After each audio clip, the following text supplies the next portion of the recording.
Good evening. I'd like to call the February 12th McCracken County Fiscal Court meeting to order. This time I'd ask the clerk to call the roll, please. Commissioner Bartleman. Here. Commissioner Byer. Here. Commissioner Wathen. Here. And Judge Leeper. Here. This time I'd call on Commissioner Byer to lead us in a word of prayer. Before he does that, I'd just like to first off thank Commissioner Byer and for providing us with tithes. I know our deputy judge has one, and our county attorney has one, and obviously all the folks at the table and our county clerk was able to look through the closet and present a wardrobe accordingly. We wanted to kind of make a statement about Marshall County Strong.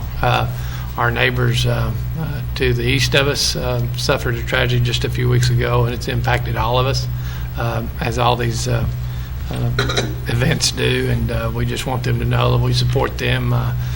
We let them know immediately that anything we could do to help would be offered, and we want them to know that we continue to pray for them and be with them and offer support to Marshall County and the citizens over there. Next meeting, we will have our sheriff come in and talk about some of the efforts of our first responders who were some of the first on the scene, and look forward to hearing from that. But because we really appreciate the work that our first responders did that day and continue to do, and we need to hear about it and know about it. But that being said, at this time, I'd ask Commissioner Byer to lead us in a word of prayer. If you would, let us pray. A prayer for Marshall County High School. Almighty God, we come before you once again after another shooting. We are sad, God, so we ask you to receive into your loving care the souls of the persons killed, to care for those who were wounded or hurt in any way, to console the family members or friends of those who died or were wounded, and to strengthen the hands of the emergency responders, the medical professionals, and the caregivers. We pray for the shooter, too, as we must as Christians. All of this makes us sad, God. We know that the sadness we feel is your sadness. It's the same sadness your son expressed when he wept over the death of his friend Lazarus. We are tired, God. We are tired of this issue being glossed over and of the narrative that gun violence can't be reduced. We know that the tiredness we feel is your tiredness. It's the same tiredness Jesus felt after his own struggles against injustice. We are angry, God, angry at our seeming powerlessness to prevent this, angry that these shootings happen at all. But we know that this anger is your anger. It's the same anger Jesus felt when he overturned the tables in the temple, furious anyone would be taken advantage of in any way. Help us see in these emotions your desire for change. Help us to see in these feelings you're moving us to act.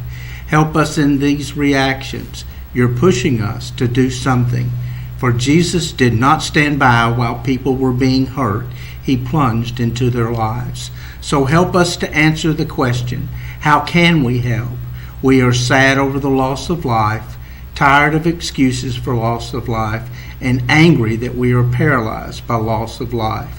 So turn our sadness into compassion, our tiredness into apathy, our paralysis into freedom to act, and help us to be compassionate, to advocate, and to act as did your Son. This we pray in your name. Amen. Amen. If you would, please join me in Pledge of Allegiance.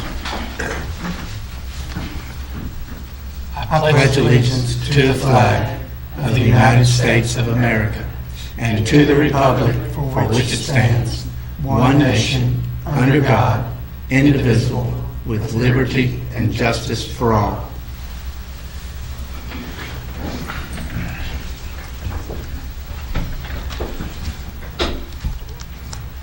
Thank you.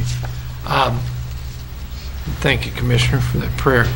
This time I would entertain a motion for approval of the January 8th minutes. Second. Excuse me, that was the wrong motion. I apologize. January 22nd minutes. I have a motion by Commissioner Bartleman, second by Commissioner Byer. Yes. Any discussion? Seeing none. All those in favor signify by saying aye. Aye. Opposed, like sign. Minutes are approved. We also have minutes of 19th on here, is that right? I do have minutes from the 19th on that one. At this time, I would entertain a motion for approval of the minutes from the January 19th meeting. So moved. Motion by Commissioner Watson, second by Commissioner Bartleman. Any discussion? Seeing none, all those in favor signify by saying aye. Aye. Opposed, like sign. Motion's approved. Next are discussion items. At this time, I'd call Randy Williams, County Road Engineer, up to have a public hearing on the proposed road closure of Old Hinkville Road East. Okay. Old Hinkville Road East is the section that we're looking at, or looking into closing, is a section, it's about 1,300 feet long. It's between Roy Lee Road and Old US 60. It's actually been closed it's got guardrail up and barricades up. It's been there for quite a while now. We're going through this process to to do it officially if we're going to do it. There's a KRS that spells out the steps involved and the process of doing that. And the first is put it in the newspaper, and that was done January 18th. Another step is to put up signs.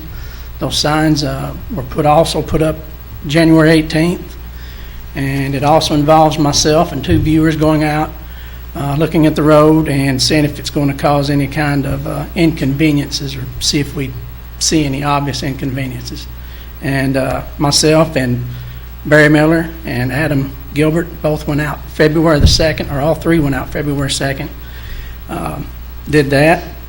We did not see any inconvenience it would cause, and we were okay with it being closed.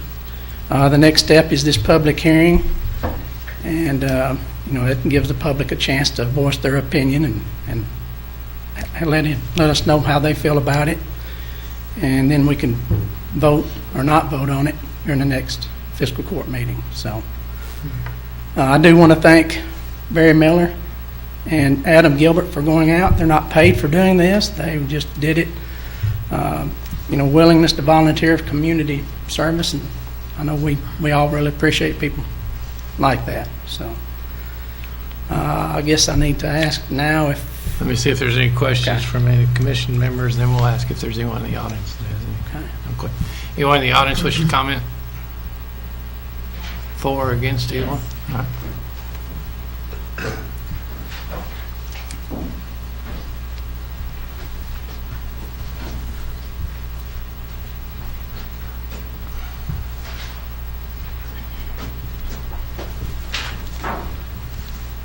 Your Honor, I'm Frida Walker, and I just want to say I'm so sad that y'all are closing my road. I was born on that road and live on it now. I've been living on it for 85 years. And to me, I don't understand why you closed it. Because oncoming traffic, you can see oncoming traffic a lot further than you can now on Lee Road. And then I have to go by that junk pile there. All that junk has been there for years, and I can't get anybody to clean it up. I just wish y'all would come out there and look at it if you hadn't. You know where the junk is and all. So I know nothing I can say or do will keep my road from being closed, but we're awful sad about it. At least I didn't have to go by and see that junk every day when I went down my old Hinkville Road. And it's sentimental, many memories there. And I'm just sad. I think that it's just as dangerous, if not more dangerous than where it is. And that curve, we have to turn left. And I go by there 2 or 3 times a day. So I just wanted to let you know how I feel about it. And Thank you. I want you all to come out there and look at that place where Bill Wade, it used to be Bill Wade's. Now I think it's Bobby, who is it? Wood. Bobby Wood has a lot of that there now. Okay, thank you. Thank you. Thank you, Ms. Walker.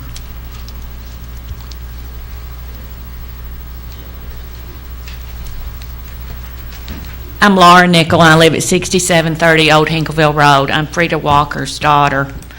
I'm upset. I didn't want my road closed either, but I've called the county several times. When they first closed the road, they had what you call a three-way stop, and that was great. Then the state comes out, because it's Royley Road is 1565. It's a state road. So the state comes out, takes away the stop signs, and now it's just one stop. We stop on Old Hinkleville Road. The county put a huge stop sign. Doesn't need that big, because I was told that that big of a stop sign is for high traffic. We do not have high traffic area.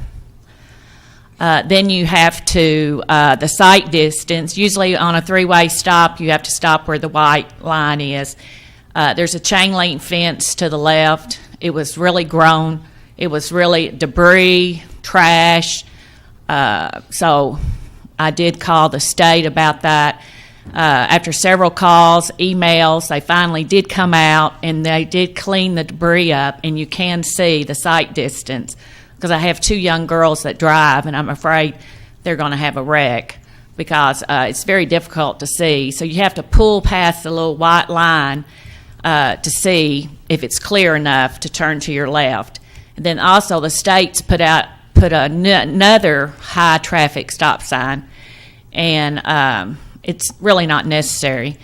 And when you close the road, the traffic is very large on Royley Road now, and the little road, it was just impossible. We had potholes, and I've been after the state ever since it's closed to take care of it, and they finally did take care of it. They did repave the road, what little they did take care of it, and they did clean it up, but still, they need to maintain it.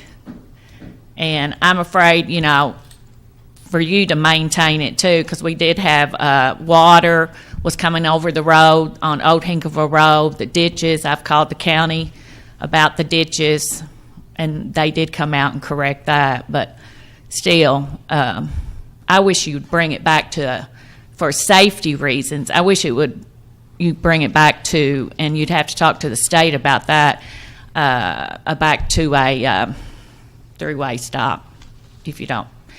For safety purposes. For safety reasons, because I have young girls that drive, and we use that road quite a bit.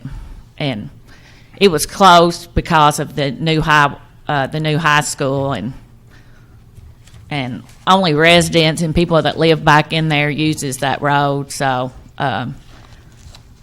it was no purchase in closing that road. I wish the road was back open myself, but then my mother mentioned about that junkyard, that corner junkyard. I've complained about it, but, I don't get anything done. I kind of get the runaround.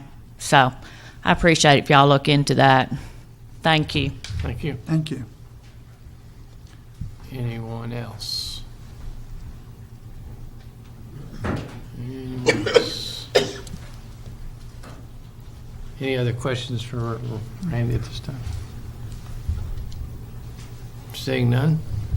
Do you have any other comments? I can't think of any. All right. Seeing none, that'll close the public hearing portion of tonight's meeting, and we'll take action at the next meeting, either for or against closure of the road. This time, it's the road engineer's report. Okay, different subjects here. Potholes. I know I talked about this last time. Yeah, we do have some. We're not getting too many calls on them, but again, they are out there, and we're making every effort we can to get to them as quick as we can. If someone has a pothole on a county road, they can let us know, and we'll. Can you give us that phone number for the viewers at home so they can call? What's your cell number again? Our office number is 442-9163 is the number they can call for a county road. It's on a state road. They can call 898-2431. And I do not have the cities memorized, so they can look in the city of Paducah under engineering if it's on a city street. let's see, I met with Stacy Courtney with the PAD office last week. Purchase Area Development District is, they collect information on county roads and provide that information to the state. He and I met, and we have a county road series map. I found several errors that needed to be corrected in it. Met with him, and it's like some of the errors that we had. It showed gravel roads that maybe had actually been paved, or gravel roads that were not ours. And the information that they provide to the state on this is used by rural municipal aid to determine how much funding we get for our roads. So I wanted that information to be as absolutely accurate as we could get it. I don't know that we're 100%, but we're very close to it if we're not. So glad to be getting that done. That's going to also provide a map that the public can look at, that they can look at and see if it's a county road, state road, or city street. You can go to the KYTC website, look under maps, and go to local roads, I think is what it is. And you zoom in on McCracken County. The more you zoom in on it, the more accurate information you can get, the more information is available. County roads are in blue, city streets are brown, and state roads will have numbers on them. So if somebody questions what road they live on, that's a very good resource for that. People that live on county roads may soon notice some bridge weight limit signs going up. Our bridges are not all of a sudden failing. There's a new Federal Highway Administration rule that came out that says anything under 40 tons is required to be posted. So we are getting more of those signs that we're going to have to put up. It doesn't make a whole lot of sense to me because county roads have a 36,000-pound weight limit, and we had to put up a couple signs that had 38-ton weight limit for the bridge. So, but that is the federal ruling, and if we want their money to take care of our bridges, that's what we're going to do. So you bet we're going to do it. Last thing I want to mention is that here at the county, we're now able to, on a limited amount, be able to pre-treat some of our roads for snow and ice. We're not able to go all out and treat all 335 miles, but that would be a pretty good chunk of money to be able to do all of that. You'd have to have like a 15,000-gallon storage tank and a lot of equipment to get all that done. But what we have come up with, I got with David Spears, the lead mechanic, told him here's what I'm looking for us to be able to get out and treat the worst areas like our hills, curves, intersections, that type of stuff that's probably going to be the most need. We've got a 350-gallon tank in the back of a pickup, and it's got the sprayer on the back.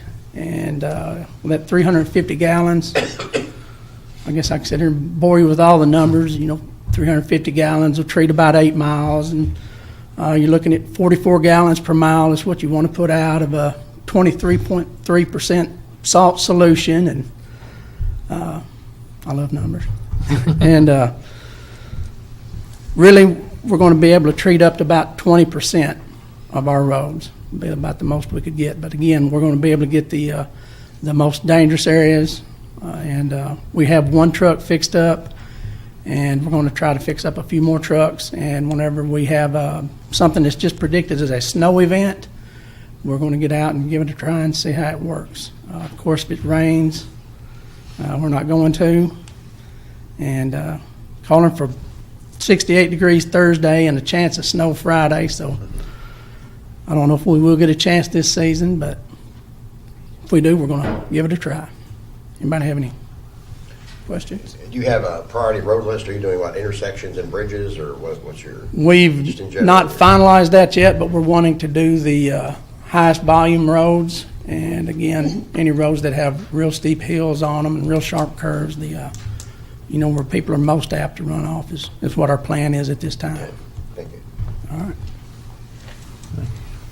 Thanks, Randy. I appreciate your effort on that. We've talked about it. It's kind of cost prohibitive to go full bore at it, but this is an opportunity to try it and see if it'll work, and much less expensive. Appreciate the ingenuity of your staff and your willingness to give it a shot. Yeah, I did have a number written down for that we were able to put one together, go in the back of a truck for around $600. And we just got the supplies from a local store, and if it works good, we'll put some more together. So, Sounds good. all Appreciate right, it. thanks. Thanks, sir.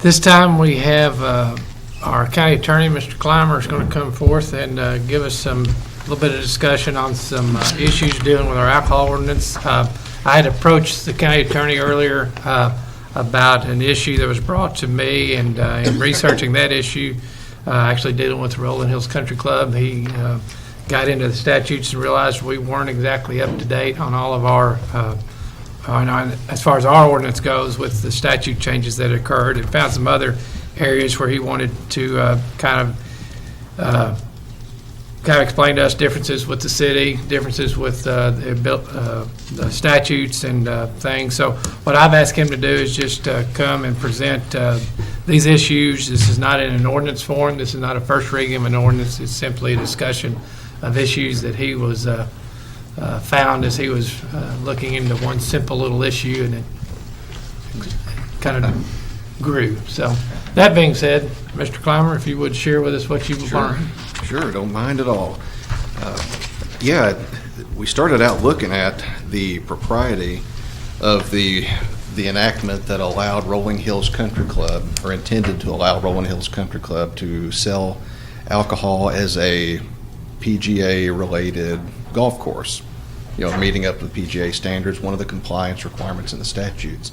And I found at that time that there's a discrepancy in how that was allowed to transpire. There was an order that came through that allowed Rolling Hills Country Club to sell on Sundays, I believe it was, and I think to outright sell alcohol. Yeah. And what we found out is that that actually was not in the proper form. Any type of alcohol-related regulation has to be via ordinance, not via order. And in addition to that, this particular order related only to activities that would take place upon the property of Rolling Hills Country Club. So what we got into there is the problem was that essentially became what's called special legislation. And special legislation is a violation of Kentucky Constitution, I think section either 4 or 10. It's our counterpart of equal protection. So that wouldn't be valid at the end of the day. So since I was kind of getting down into the weeds a little bit on the legalities of these various ordinance sections, I decided that now's as good a time as any to just overhaul the entire ordinance. Just make sure that we have compliance with everything we need to be complying with, because in 14 and 16 there were some significant amendments that came through statutorily that relate to alcohol. In this, believe it or not, I mean it's a very complicated set of ordinances here, and it took me a lot of time to kind of just teach myself what I'm even looking at here. But we figured it out, and what I looked at on this thing is there were 3 goals that I approached it with, and that was the first goal is that I want to make sure that all of our alcohol-related regulations are contained within one ordinance. Because before we had multiple ordinances, some dealing with licensing, what types of licenses are available, what the fees are, because in 14 that was revamped. And then we had a 2009 ordinance that dealt with our opening and closing times and some other regulations related to that. So what I intend to do is to repeal those 2 existing ordinances and combine them into one. So that'll be good as far as being able to research and have notification as to what the regs are. The second goal is definitely to ensure compliance with the recent statutory enactments. There's been 2 pretty significant changes I'll tell you about here real quick before we get into the times for opening and closing that we've amended a little bit. So compliance with the recent enactments. And the third is where we're able to do so, I'd like to see uniformity between city and county regulations as they relate to alcohol, as far as the closing times and the opening times. Of course, the city has gone a little bit further than I think what the county is willing to go to. They now allow sales by the drink and package on Sundays. I don't feel that the county is willing to go that far, but as far as the other days of the week and the other the other regulatory pronouncements, we need to be as uniform as we can be, because as a prosecutor and as a drafter of law, it's very, very obvious to me that laws are more easily complied with and enforced when they're uniform throughout a geographic area, particularly county and then a city related or resting within that county's geographic boundary. So uniformity is big. The two big things that came out in the legislative actions, I think, in 2016 were the primary statutes governing the opening and closing times and setting hours for opening and closing were amended to allow a fiscal court to, and actually it's more of a mandatory open times. We'll look at it that way, under those terms, because the statutes came out and they said a fiscal court shall not prohibit the sale of any alcoholic beverages between the hours of 6 a.m. and midnight during any day except for Sunday. So what that means is any licensee that's licensed to engage in the sale of alcoholic beverages must be permitted to do so between 6 a.m. and midnight, Monday through Saturday. So Sunday is accepted on that. Then we have discretionary open times. And that's kind of what you've been seeing come into play a little bit as far as rather than having to do a local option election to set Sunday sales times, as you've seen it happen before, other counties and cities as well are starting to allow certain sales on Sunday during certain times via ordinance. And that falls under our new discretionary opening times. And that says, as it relates to fiscal courts, that the fiscal court's able to establish by ordinance that licensees within that county can sell on Sundays. The fiscal court can prescribe the time of selling on Sundays, and it can also prescribe times that a licensee can be open during any other days of the week, provided it doesn't curtail their ability to sell between 6 a.m. and midnight. So that's the interplay of those two. So I'm going to move on just to give you a rundown of some of the notable changes and just some of the things that may jump out at you in our amended ordinance that I'm going to submit to you for your study. The first thing we have is we have retail sales by the drink. That's when somebody goes to a bar, to a restaurant, whatever it may be, and purchases alcohol by the drink. Not package sales, not to bring it home with you and drink, but they're on premises. What we have is the existing ordinance, let's that be engaged in from 6 a.m. to 3. The new ordinance, there's no change, 6 a.m. to 3. And that's in compliance with the mandatory open times, and we have the discretion via the discretionary open time to set that time. No change at all. Retail package sales, that's going to be the exact same, 6 a.m. to midnight. It exists now at that time. That's going to be the new time, the new ordinance, so there's no change. And these types of the hours of operation coincide and are uniform with what the city allows. So everybody knows what's allowed in the county, what's allowed in the city. Easy to comply with and easy to enforce. Where you're going to see a change is on Sunday sales related to hotels, motels, and restaurants. What we have existing is an allowance of 1 p.m. to 10 p.m., but the establishment has to be able to sit at least 100 individuals and derive at least 50% of its revenue from the sale of food. So the new time that I'm looking at, and again, we're going to the discretionary open times that will allow either full sale on Sunday or limited sale on Sunday at certain times. So we've changed that to sales on Sunday at 11 o'clock a.m. to 10 o'clock p.m. because that's going to give us uniformity with the city regulations. And I dropped down the mandatory ability to sit at least 100 persons down to the ability to sit 50 persons. You still have to derive 50% from revenue. The reason I dropped that down from 100 to 50 is because we wanted, for the purpose of uniformity with the city regulation and to give equal opportunity to smaller businesses that would otherwise comply or that would otherwise be able to engage in this type of action that maybe wouldn't because of their seating capabilities. And that's consistent with Kentucky statute. So the change we're seeing is just mirroring the city reg, changing of the time so that we're looking at the same open and closing times, as well as dropping it down to 50 rather than 100 people sitting there. Election day sales, there's been no change. We already have it in place that alcoholic beverages can be sold during the times that the polls are open. The golf course sales, that's the first thing that we talked about. There actually has been no regulation via ordinance on golf course liquor sales or alcoholic beverage sales. What I did is, we had the problem with the ineffective the order before and the special legislation issued.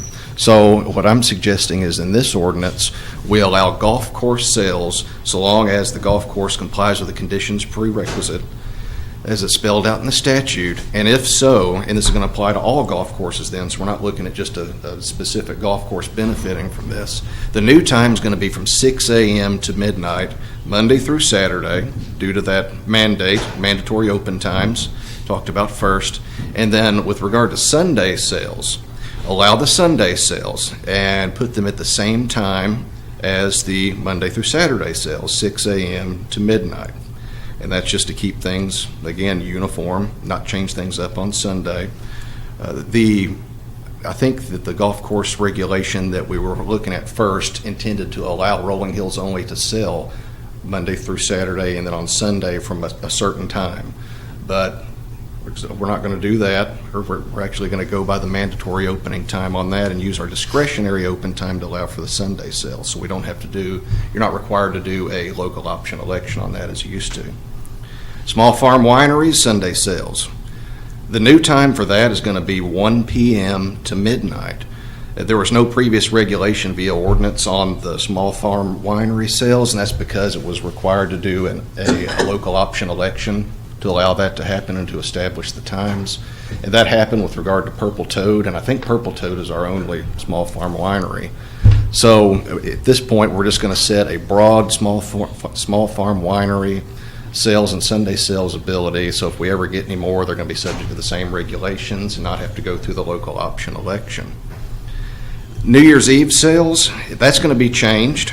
At this point, there's some limitations on that. You can alcohol can be sold by the package on New Year's Eve from 6 a.m. to midnight, Monday through Saturday, and by the drink from 6 a.m. to 3 a.m. the following day, Monday through Saturday. And if by chance New Year's Eve falls on a Sunday, then sales are permitted under the current ordinance by the drink only from 1 p.m. to 3 a.m. So what I'm looking at on the new times under the new ordinance is on New Year's Eve, you can buy alcohol, buy the drink, and buy the package from 6 a.m. to 3 a.m. That is consistent with what the city has. That's uniform with the city's regulation, and that's allowable under the fiscal court's discretionary open times. So we enlarged it for just a small period of time, a couple hours, to make uniformity with the city. If New Year's Eve happens to fall on Sunday, then what we're looking at is the sale of all alcoholic beverages by the drink and by the package from the hours of 1 a.m. or 11 a.m. on December the 31st until 3 a.m. on January the 1st. And that's, again, all this kind of relates back to our discretionary opening times and our mandatory opening times.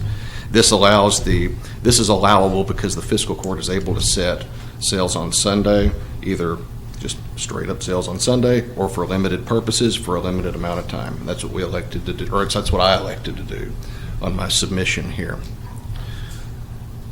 And I think that actually takes care of all of the changes and most relevant information related to open times. Other stuff I did is just I put in definitions so everybody knows what everything means. There's more language as far as what the penalties are for noncompliance. There's language about really anything you can think of that is going to be something that either a prosecutor or a citizen or a proprietor is looking at as far as what am I supposed to do here. It's spelled out in there.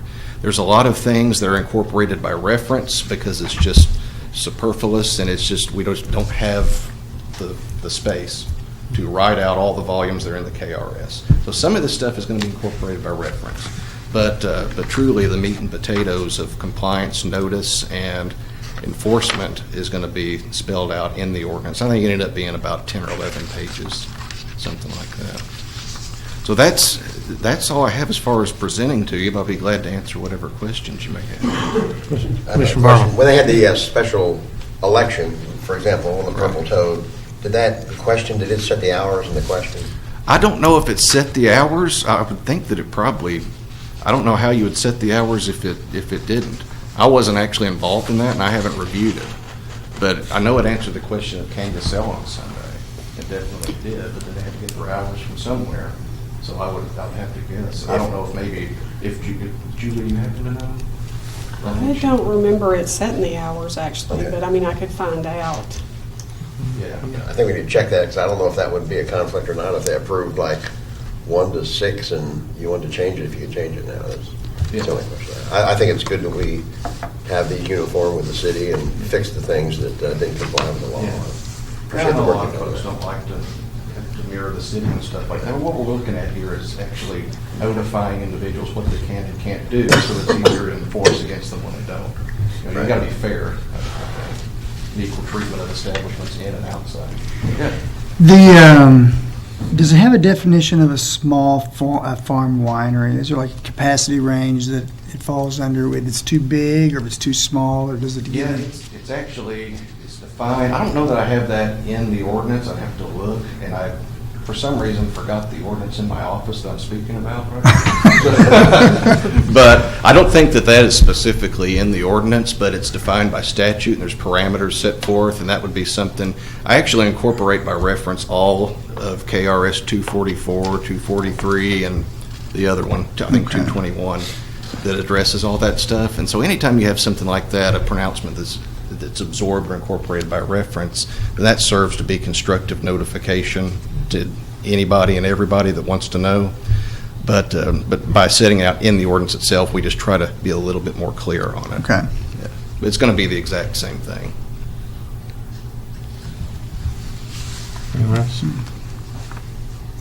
Very good. No other questions. Thank you, sir. Appreciate your effort. Sure thing. Thank you. All right, that ends the discussion time. We'll go into the business portion, and Mr. Treasurer, we have budget transfers. Okay, it is ordered to make the following cash transfers in order to pay the county bills approved February 12, 2018 in the amount of $259,702.81. So moved. Second. Motion by Commissioner Byer, second by Commissioner Wathen. Any discussion?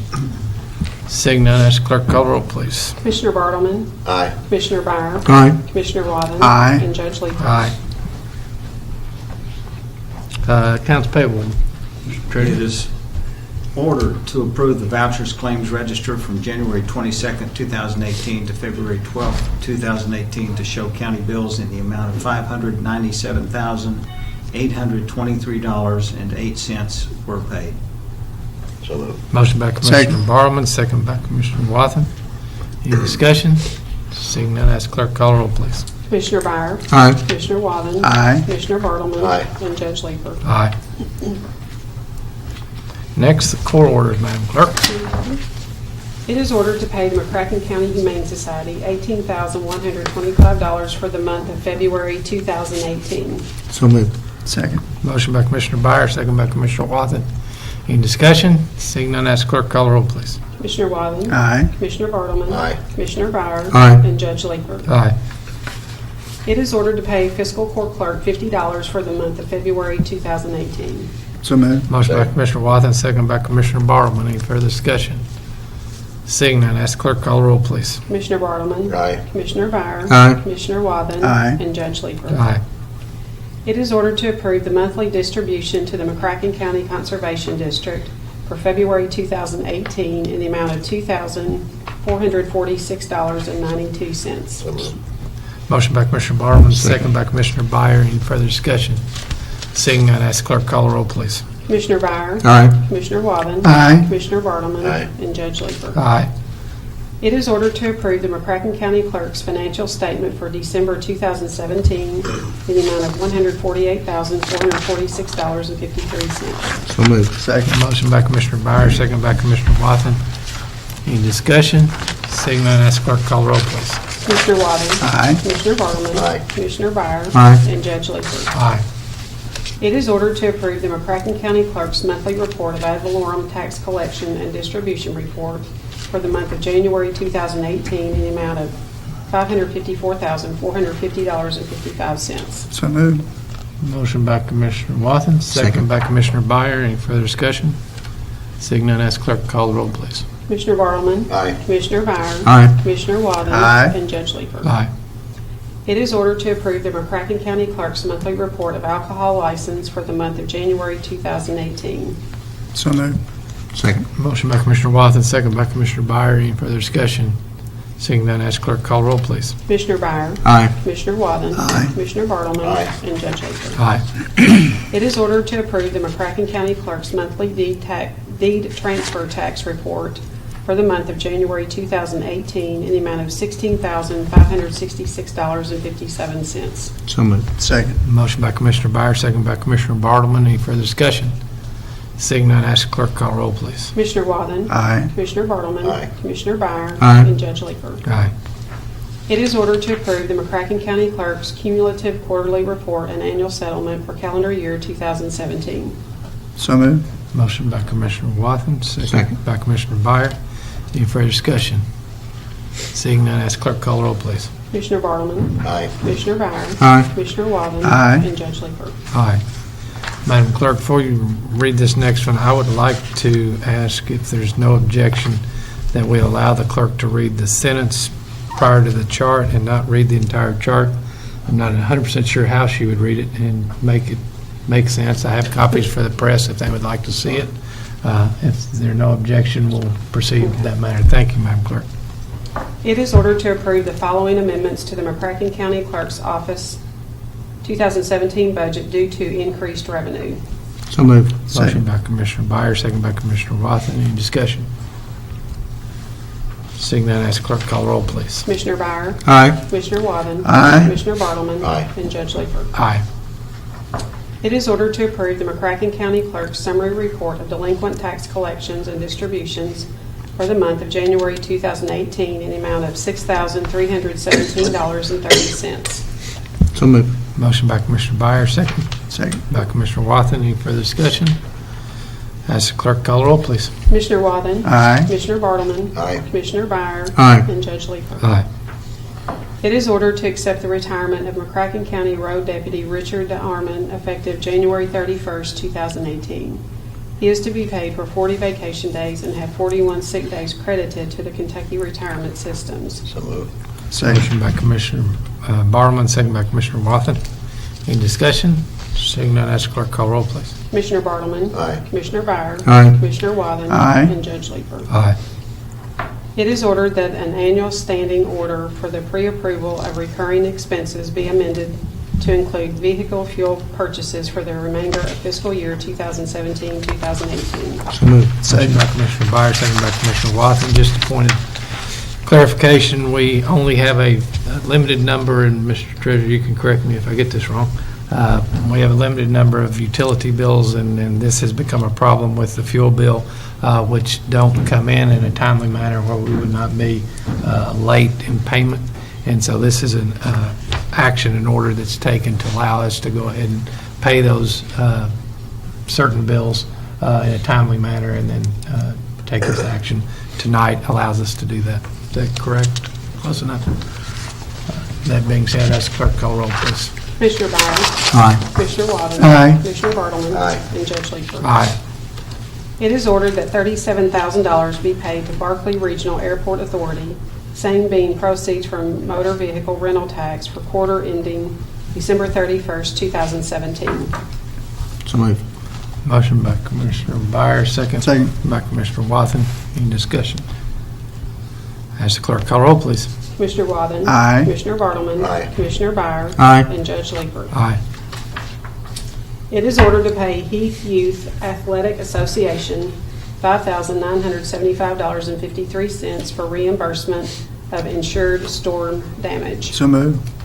Motion by Commissioner Wathen, second by Commissioner Byer. I have a question. Yeah, Byer. Excuse me. What was the damage, and was the damage repaired? Yes, the damage has been repaired. It was a light pole with some electrical equipment on it, dugouts, pavilion, bleachers, little bit of fencing when the pole went down.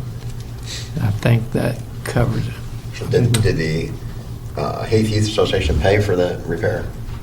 They made the payments and then we're reimbursing Okay. them. Yes. Thank you. Any other questions? Ask clerk call roll, please. Commissioner Bartleman, Aye. Commissioner Byer, Aye. Commissioner Walden, Aye. and Judge Leeper. Aye.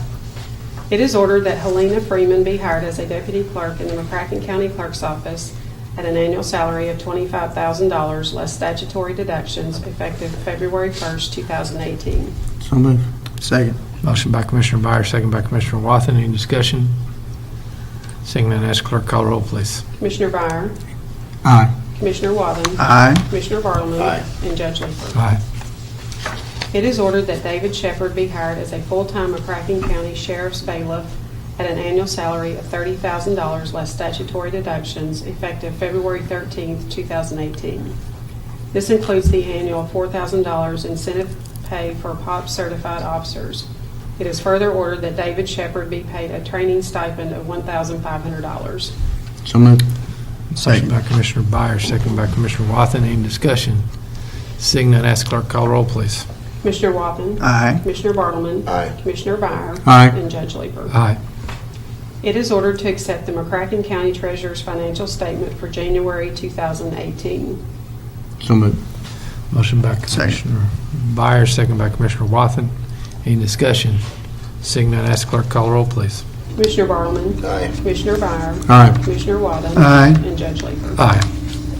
It is ordered that Nathan Young be promoted to Sergeant Deputy Jailer effective November 26, 2017, at an hourly rate of $18 per hour less statutory deductions, all of which are subject to further order of the court. So moved. Motion by Second. Commissioner Byer, second by Commissioner Wathen. Any further discussion? Ask clerk call roll, please. Commissioner Byer, Aye. Commissioner Walden, Aye. Commissioner Bartleman, Aye. and Judge Leeper. Aye.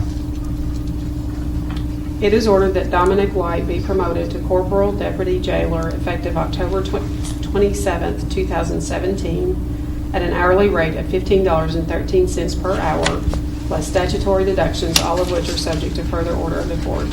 So moved. Second. Motion by Commissioner Wathen, second by Commissioner Byer. Any discussion? Ask clerk call roll, please. Commissioner Wathen, Aye. Commissioner Bartleman, Aye. Commissioner Byer, Aye. and Judge Leeper. Aye. It is ordered that Patrick Meyer be promoted to Corporal Deputy Jailer effective January 8, 2018, at an hourly rate of $14 per hour, less statutory deductions, all of which are subject to further order of the court. So moved. Second. Motion by Commissioner Wathen, second by Commissioner Byer.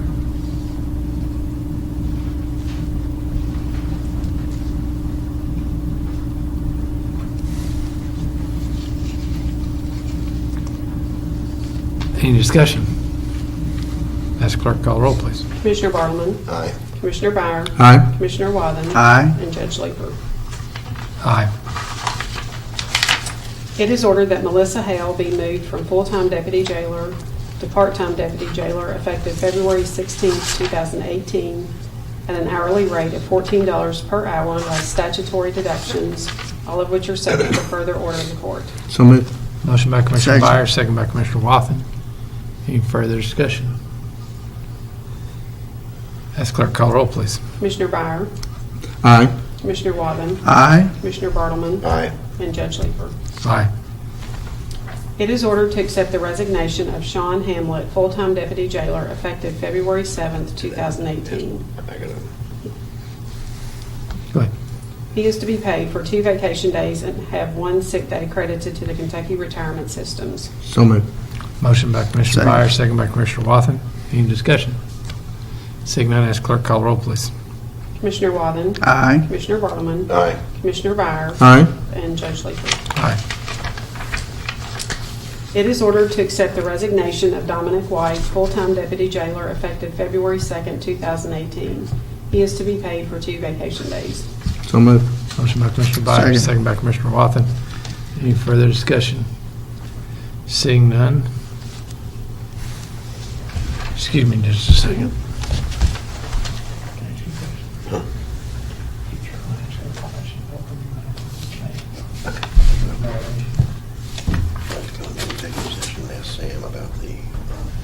the issue of not paying them for lunch.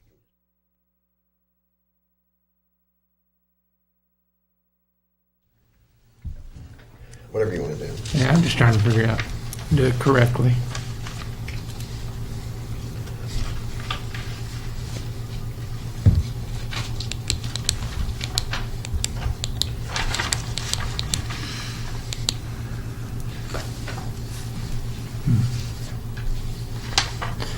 Go ahead and call the roll on this. Commissioner Bartleman, Aye. Commissioner Byer, Aye. Commissioner Waddin. Aye. And Judge Lakefer. Aye. Go ahead. It is ordered to terminate Stephanie Willis, full-time deputy jailer, effective December 1st, 2018.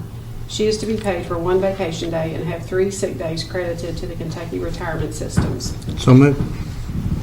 Second. Motion by Commissioner Byer, second by Commissioner Wathen.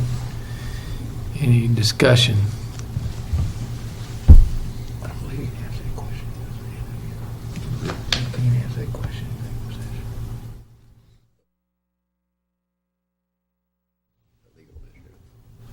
Can't we? I'm going to ask it here if you want. Motion second? Yes. Ask clerk call the roll. Commissioner Byer, Aye. Commissioner Waddin. Aye. Commissioner Bartleman. Aye. And Judge Lakefer. Aye. Keep on going. It is ordered that Jesse Riddle be promoted to captain in the Sheriff's Department at an annual salary of $64,723.20, less statutory deductions, effective February 16th, 2018. So moved. Second. Motion by Commissioner Byer, second by Commissioner Wathen. Any discussion? Seeing none, ask the clerk call the roll, please. Commissioner Waddin. Aye. Commissioner Bartleman. Aye. Commissioner Byer. Aye. And Judge Lakefer. Aye. It is ordered to pay Paducah Restaurant Equipment $1,611.62 for repairs to the gas range at the Reedland Community Center. So moved. Second. Had a motion and a second. Any discussion? I'd like to have a little bit of discussion. I just want to point out, while I've got a chance to talk about parks and the effort this commission's made on parks over the last 3 years, and the effort Mr. Moore's made on behalf of the commission, to thank you all for the work you've done. We're getting ready. This is an important piece of the Reedland Community Center project, something we've been working on to get it more rentable. We're already increasing our rentals out there, and pleased that the grounds are improved also. We've done a lot of drainage work out there. The Heath Community Center, done a lot of work out there, clearing a lot of just debris and stuff that shouldn't be in any park, much less one of our county parks, and improve the community center. I think we'll see some more rentals. They're going to have a Little League sign up out there, and once the folks see what we've done inside the community center, I'm confident we'll have more rentals there. Our Carson Park effort is we just started reviewing the rentals we've had at Carson Park and the amount of income we've had. While it's never going to pay for itself, it's not designed for that, but we're in much better shape than we've been in years past, and that's due to the work of the Carson Park Board and once again Mr. Moore and Tony Mazing and the people that have improved those facilities and continue to improve those facilities. And this order is just another step in that as we continue to make improvements where we can with some money that was freed up by no elections for a couple of years. So I appreciate your all's efforts on that and your confidence in making that happen. I just want to take a chance to mention that. And with that, ask the clerk call roll, please. Commissioner Bartleman. Aye. Commissioner Byer. Aye. Commissioner Waddin. Aye. And Judge Lakefer. Aye. Next are the board appointments. Before the clerk reads the one board appointment, I would like to bring attention to a board member who has passed away. We have a community that's full of people who volunteer their time and effort to make our community a better place. And you may or may not have seen Ms. Nova Knuckles, who is a member of our County Beautification Board, who's been one of those people that just does her job, doesn't look for a lot of accolades. My special time to see her is at Christmas time each year when they decorate the courthouse for the holiday season and organize a very nice program with the county schools, and we get to light the Christmas tree. It's a special time for the employees, it's a special time for the community, and Ms. Knuckles is one of those quiet people that we talk about refusers who just refuse to do nothing. but work every day to make our community a better place. And we're full of it, but we're going to miss Ms. Knuckles in the county, and I just wanted to make mention of her and remind you all to send a prayer up for her and her family tonight, if you don't mind. It's a good family. That being said, board appointments. It is ordered that Emily Rourke be appointed to the Board of Barclay Regional Airport and expiring on February 12, 2022. So moved. Motion by Commissioner Wathen, second by Commissioner Byer. All those in favor signify by saying aye. Aye. Opposed, like sign. Motion's approved. At this time, we're going to have a brief executive session. We don't intend to take any action after we come out. And that being said, Commissioner, could you Yes. take care of the motion? Yes, before we go into executive session, any commission members have any comments? Yeah. I want to comment, this week I went to Louisville to the Kentucky Music Educators Association meeting. They had the All-State Choir up there, the All-State Band. There were about probably 1,000 kids up there. A lot from McCracken County. The McCracken County percussion from the high school played. There were kids, I think, from just about every school in the county. The thing I wanted to talk about was on, I think it was Wednesday night, or Thursday night, when it was Wednesday night, there were about 800 kids went to the Hyatt Regency and got on different floors in the Hyatt Regency, and they sang the national anthem. And it was really moving. It was on CNN. I put it on my Facebook page, and I had over 3,000 looks on that and a lot of good comments on it. And I just want to praise the kids that went up there, and they worked hard for 2 days to learn songs and have a concert. And when sometimes we think that things are headed in the wrong direction, we go to things like that and we see they are headed in the right direction. So I just wanted to comment on the on how emotional that was, and it got national attention. They talked about it, as I said, on I think Fox News. It was on NBC, and it just was really a very moving thing to hear that. I appreciate you bringing that up. It was pretty neat to see Kentucky highlighted across the nation in a very, very positive way. And my granddaughter made the all-state choir, so That made it even more special. Congratulations. So I want to brag about that too. So, and she's a 7th grader, and the only 7th grader from Ridden Elementary, so I'm proud of that. Very good.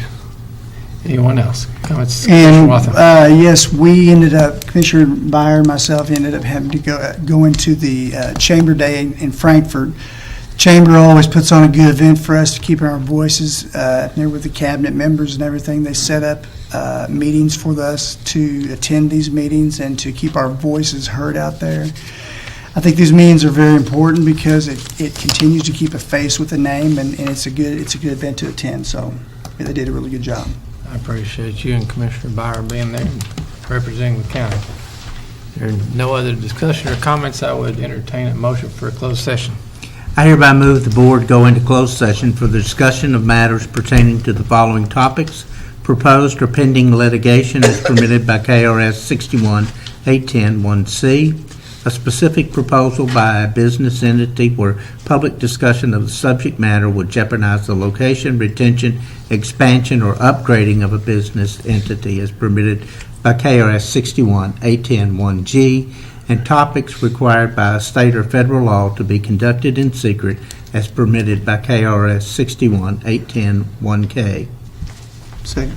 Motion by Commissioner Byer, second by Commissioner Wathen. All those in favor signify by saying aye. Aye. Opposed, like sign. We'll be in executive session.